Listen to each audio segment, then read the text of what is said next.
Welcome to Spotlight. For more than 100 days, every day, hundreds of lives are being taken by Israel in the Gaza Strip. It's more than 100 days that every day, numerous massacres are being committed against Palestinians. It's more than 100 days that every day, thousands of people in Gaza lose their mothers, fathers, their brothers, their sisters, and lose their children. Nearly 25,000. It may just be a number to some, but to Palestinians, they were loved ones whom they will never see again. What is this that humanity cannot stop? This textbook example of genocide. We're going to try to figure that out in tonight's Spotlight.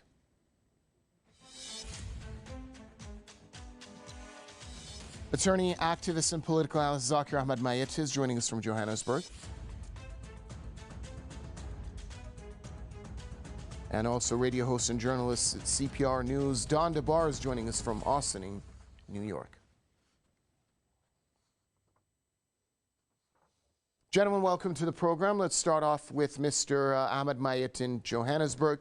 Now, the overall death toll for Israel's 105 days of incessant bombing and attacks has passed 24,000. Over 62,000 people have also been injured. Schools, churches, hospitals, mosques, ambulances, they've been frequent target of the strikes, which have left only a handful of medical facilities partially operational. Gazans are literally waiting on the floor for medical staff to intervene and save them. Please share with us your perspective on the horrors that Gazans have been enduring during this genocide as the world watches on.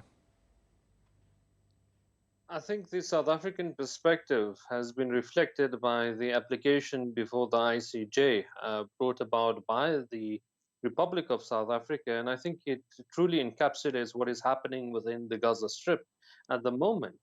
This is purely a genocide. In the 84-page document that was compiled by the state, what was very clear is that this is a systematic process, a planned destruction of a portion of the Palestinian people. Everything that has been done by the Zionist entity, from the destruction of medical facilities to the denial of basic things such as food, water, power, fuel, and other sorts of items that are necessary for the basic survival of human beings and should be guaranteed in terms of the laws of armed conflict, have been stopped, and therefore it can only be viewed as one thing, and that the Palestinian people are the target of the Zionist entity, and that it is subject to the Zionist entity's rage. The only thing that we can draw from this is that Israel has exposed itself, the mask has fallen,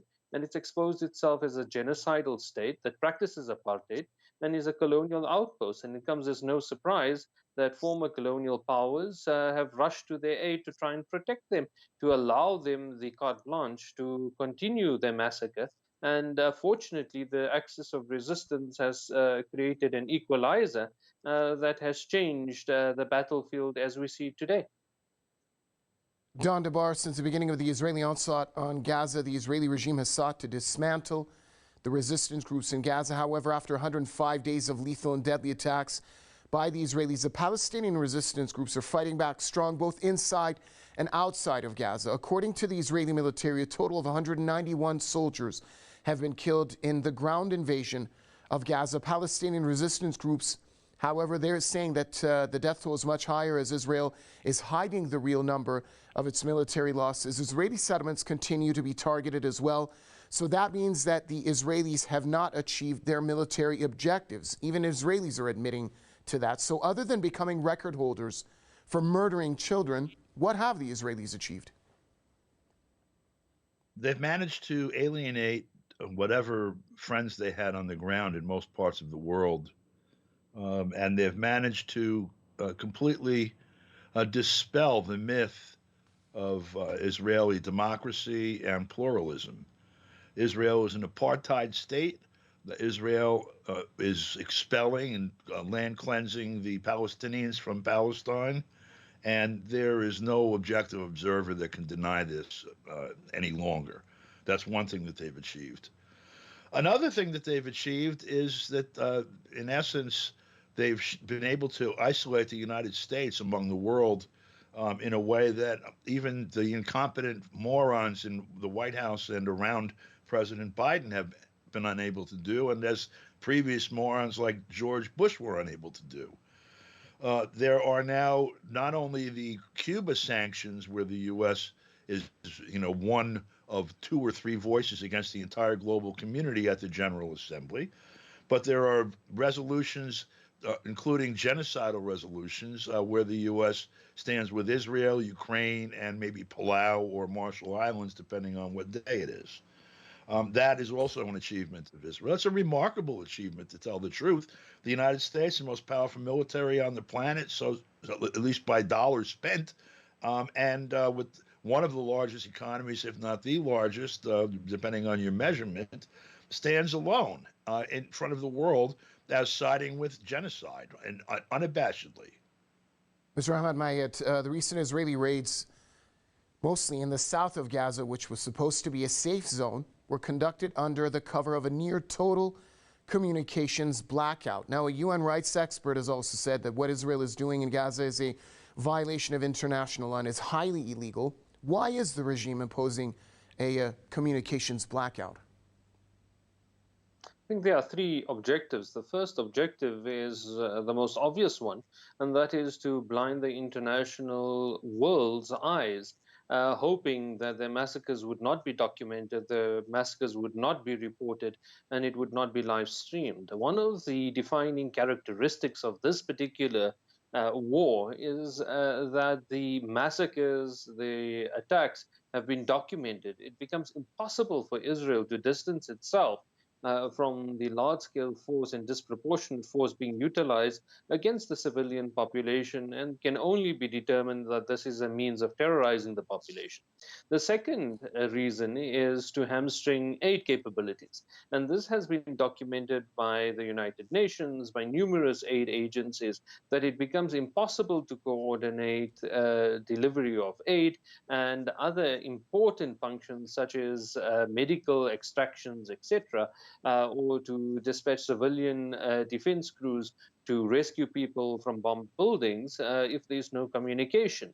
The final aspect, and this is a feeble attempt by the Israeli regime to try and hamstring the resistance capabilities, in the hope that because there would be some sort of digital blackout, whether it's electronic warfare or destruction of infrastructure, telecommunications infrastructure, they would be able to disrupt the capabilities of the resistance to conduct their operations. What has been demonstrated is that the resistance works in 2 to 3 man crews. They continue autonomously, and they have been incredibly successful on the ground. And Israel's plans to, in all three phases, or rather all three spheres, have failed. The world knows what they are doing. The Gazan people remain resilient despite their suffering, and the resistance is destroying the Zionist entity on a daily basis. It's a complete loss for Israel despite their draconian tactics.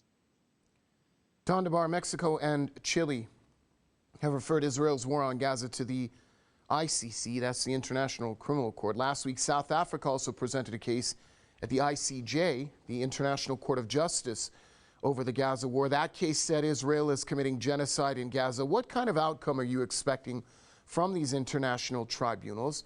In addition to that, Benjamin Netanyahu, in a defiant message, recently said that, quote, nobody can stop us, not The Hague and not anybody else. That sounds just like what a bloodthirsty war criminal would say, doesn't it? Yeah, it's exactly what a bloodthirsty war criminal did say, as a matter of fact. His name is George W. Bush. When there were grumblings in the public sphere about going to the ICC, about U.S. behavior in Afghanistan and Iraq, he said, in essence, that if any of our, and they passed legislation, certainly an executive order, I don't remember if it made it through the Congress, but there was law made or declared that if any enforcement arm of the ICC attempted to meddle with any American military personnel, that the United States would defend them, including, they call it, I forget, the Bomb the Hague Act or something, some very aggressive language, including military options against the ICC. So this is exactly what a bloodthirsty war criminal would say, because that's what a bloodthirsty war criminal did say. But between the two, you have the ICJ, International Court of Justice, which is a direct construct as part of the UN Charter, which is charged with dealing with disputes between states. That's why the parties here bringing the case, particularly South Africa, it's a nation state, and so they have they have standing to do this. The ICC, they're looking at criminal activity not by states, although that can be that, but by individuals. So we're looking at cases that are being brought against Israel, and I haven't seen the cases yet at the ICC. They just filed yesterday, but I assume Netanyahu and other officials are going to be named. Now, what happens? At the moment at the ICJ, they're seeking injunctive relief. In other words, we'll settle the case later as we can litigate it, but right now we want you to stop them from blowing up Gaza. And that is what's before the court. If South Africa prevails, a judgment comes out of the ICJ. Then the question of that is, okay, we have to go to the Security Council to get authority to have military action taken to enforce this if Israel refuses to do it, like Netanyahu says we will. Well, the U.S. vetoes it, or they have Britain or France veto it at the Security Council. It's a dead end there. If anyone were to actually militarily intervene after that, they would be in violation of the UN Charter. And realistically speaking, if the U.S. is standing with Israel now, whoever is going to challenge that, no matter what comes out of these courts, is taking on a war with the United States. And they're making it clear while they're bombing Yemen, saying this has nothing to do with Israel in the midst of this genocide. Mr. Ahmed Mayet, how important has the unified response been from the resistance in the region in retaliation for the war on Gaza? There's Lebanon's Hezbollah, Yemen's Ansar resistance movement, and the armed forces of the country, resistance groups in Syria and Iraq. Were the Israelis in Washington not considering the repercussions of a coordinated and unified response from all resistance fronts in the region? I think they did. I think they did take this into consideration and part of the calculus, because the United States was compelled to send 2 aircraft carrier battle groups to the region to try and threaten the resistance axis into sitting on the sidelines and watching their brethren being slaughtered in Gaza. This did not go according to plan. It was impossible for the United States to exercise any form of deterrence. And what we are seeing now is a complete changing of the table. Ansar Allah in Yemen have imposed a naval blockade on all ships heading towards the Zionist port of Eilat. They have targeted U.S. ships as well, despite the heavy presence of U.S. warships within the region and within striking distance of Yemen. They have shown fearlessness. On the northern front, Hezbollah has achieved its goal. It was twofold. One was to draw some of the best Israeli forces up towards the north and keep them occupied there in a war not only of attrition, but also keep them in a state of uncertainty. Therefore, it would be impossible for them to relieve the pressure on the north and go and assist the slaughter in Gaza. Therefore, it kept the Israeli military force particularly depleted in the Gaza Strip. The second part was to impose an economic suffering on the Zionist entity by forcing approximately, the figures are fluctuating, but between 90 to 100,000 settlers in the north had to be evacuated out of the reach of Hezbollah armaments. So when you look at these two factors combining, Hezbollah has achieved its goals. We have now a new indication that is coming out from the eastern side, and that is both through Syria as well as the brothers of Hashd al-Sha'bi, that they have attacked both naval assets as well as sent ballistic missiles and cruise missiles through to places like Haifa. They've hit Eilat a few times, and this has been another dimension. If this continues to escalate, it's very clear that the resistance will continue to escalate. There have been questions about the resistance axis. How are they at the moment? What is their condition? And they are in brilliant state at the moment. They continue to work in tandem with each other, and the only party that is losing on the ground today is that of the United States, Israel, and its colonial backers. And it's very clear, the evidence is written on the wall that the resistance axis has succeeded. Don DeBar, do you believe that the Israelis are seeking to expand their onslaught on Gaza into a wider regional conflict so they can get the U.S. More directly involved? And if so, are these actions producing the results that Tel Aviv and Washington were seeking, or are they, in the words of Hezbollah's Hassan Nasrallah, further igniting the resistance front? If you recall, Hezbollah just recently said it remains fully ready to go to war against Israel. Well, first of all, their onslaught on Gaza has always been a wider regional conflict. They've been bombing Syria regularly for years, and they've done hits in Iran also and elsewhere. And certainly now, I mean, Netanyahu says that he's making war on Iran publicly. And of course, we're looking at the activity that has been taking place across the border from Israel in a number of other places. The U.S. is already directly involved. They're bombing Yemen as we speak. You know that they're also providing AWACS and other support for every bombing raid that Israel takes part in. Are they producing the results that Israel and the U.S. seek? First of all, the U.S. seeks. Israel does what the U.S. seeks. Israel has its own independence of motion regionally. The strategic vision is that of the United States, because without the United States, there is no Israel. And so the U.S. is pursuing right now what it thinks may be, especially listening to folks in Europe the last couple of days, its last chance foreign policy-wise to express the neocons' desire to take out Russia and to establish Israel as the dominant power in the Middle East. They're going for it. And we're seeing it, in both battlefields, if you want to consider them separate.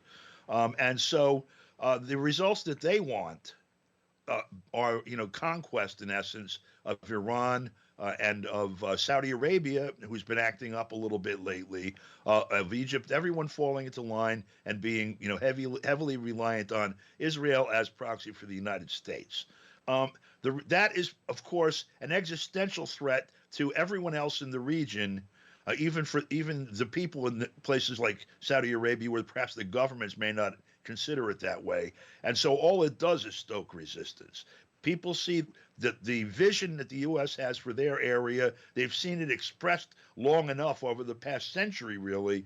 They've had it about enough, and their backs are against the wall, particularly watching what's happening to the people in Gaza. So, of course, they're going for it from the West side, and of course, the resistance is amping up to meet that challenge, and we're going to see how that plays out.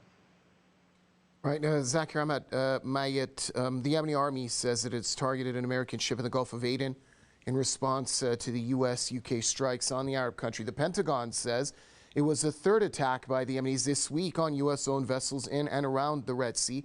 Now, Sano had said that the retaliation for the aggression by the U.S. and the U.K. was inevitable. Tell us more about the defiant message that the Yemenis are sending to the U.S. and its allies, as they've been clear that these attacks will persist until Israel ends its crimes against Gazans. I think there are a few things that have happened with regards to the Brothers of Ansar Allah in Yemen. They've exposed the United States as supporters of genocide, and that has a specific legal implication as well.